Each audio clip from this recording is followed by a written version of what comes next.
எந்த விதமான அங்கீகாரமும் கிடையாது.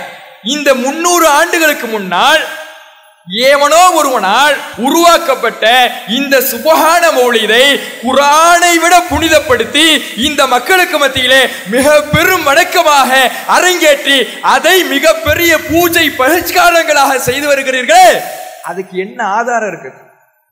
இது முழுக்க முழுக்க பிற மத கலாச்சாரத்தை தன்னுடைய இந்த இஸ்லாமிய மார்க்கத்தோடு இணைக்க வேண்டும் என்ற பரேலவிகளுடைய உள்நோக்கமே தவிர இந்த மௌலிது மீலாது விழாக்களிலே வேறு எதுவுமே கிடையாது. கிறிஸ்தவர்களை பார்க்கலாம், கிறிஸ்தவர்கள் இயேசுவுக்கு கிறிஸ்துமஸ் கொண்டாடுறாங்க. இந்துக்களை பார்க்கிறாங்க, கிருஷ்ண ஜெயந்தின்னு கொண்டாடுறாங்க.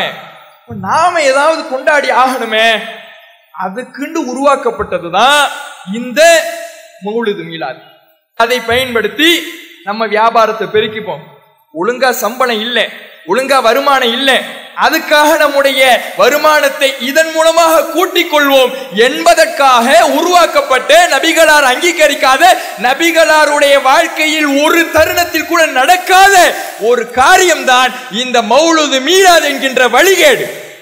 அல்லாஹ்வுடைய தூதர் அவர்கள் சொன்னார்களே, இன்ன அஸ்தகல் ஹதீஸ் கிதாபுல்லாஹ், செய்திகளில் உண்மையானது அல்லாஹ்வுடைய வேதம். வஹ்ஸனல் ஹதி, அழகிய வழிகாட்டல் என்பது ஹதி முஹம்மது நபி அவர்களுடைய வழிகாட்டல்.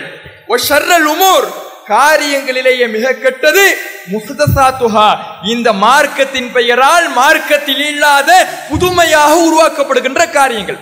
ரசூலுல்லாஹ் சொல்லியிருக்க மாட்டாங்க, அல்லாஹ் சொல்லியிருக்க மாட்டான், அங்கீகரித்திருக்க மாட்டார்கள். அப்படிப்பட்ட ஏதோ ஒரு 300 ஆண்டு கேட்புல உருவாக்குறானே, இப்படிப்பட்ட எல்லாமே வழிகேடு, பிதஅத் வகுல்ல ضلالத்தின் பின்னால் ஒவ்வொரு வழிகேடுமே நாளை மறுமையிலே நரகத்திற்கு அழைத்து செல்லும் என்று அல்லாஹ்வுடைய தூதர் அவர்கள் சொல்றாங்க.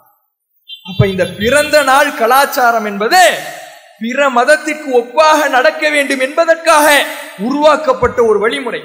அல்லாஹ்வுடைய தூதர் சொல்றாங்க, மன் தஷப்பஹ பிகௌமின் ஃபஹுவ மின்ஹும், யார் பிற மத கலாச்சாரத்துக்கு ஒப்பாக நடக்கிறாரோ அவர் அவர்களை சார்ந்தவர் தான். இந்த இஸ்லாத்திற்கும் அவனுக்கும் எந்த சம்பந்தமும் இல்லை. ரசூலுல்லாஹ் முழுக்கமாக விளக்கி வைக்கிறார்.